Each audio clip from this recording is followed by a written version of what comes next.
Saga. Fala, compadre, cadê? Ah, louco, meu. Zaga Didi Besbe. Vou contar pra vocês uma coisa. Vocês não tiram a coroinha da bicicleta, não. Se não for com ela, o cara não sobe isso aqui, meu. Também com essa carga toda. Ah, louco. Bicho. Parece que a bicicleta tá pesando 200 quilos. Misericórdia. Deixa eu colocar aqui, né? Encostar aqui nesse pé de pinheiro. Esperar o tio chegar. Ah, louco. Só que eu tinha que me preparar melhor. Porque isso aqui exige muito.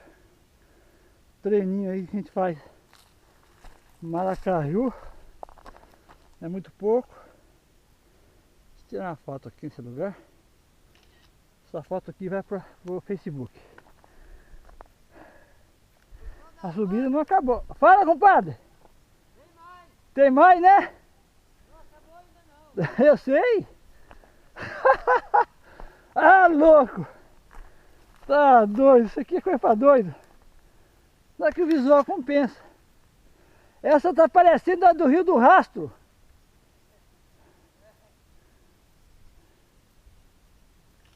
Não sei se dá pra ver o tio lá de cima, mas vou pegar outra câmera.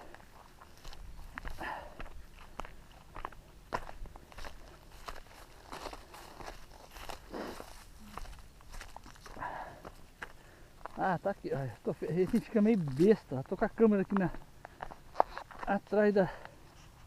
Não acabou ainda não, meu. Eu sei, tô descansando. Ah, não aguento mais não.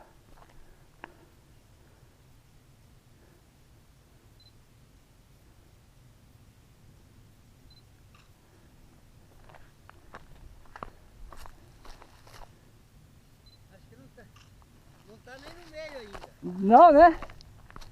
Então...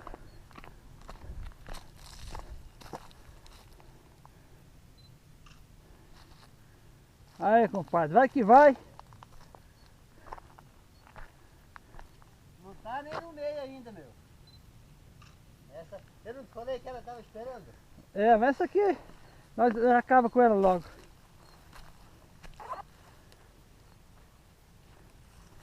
Tá louco.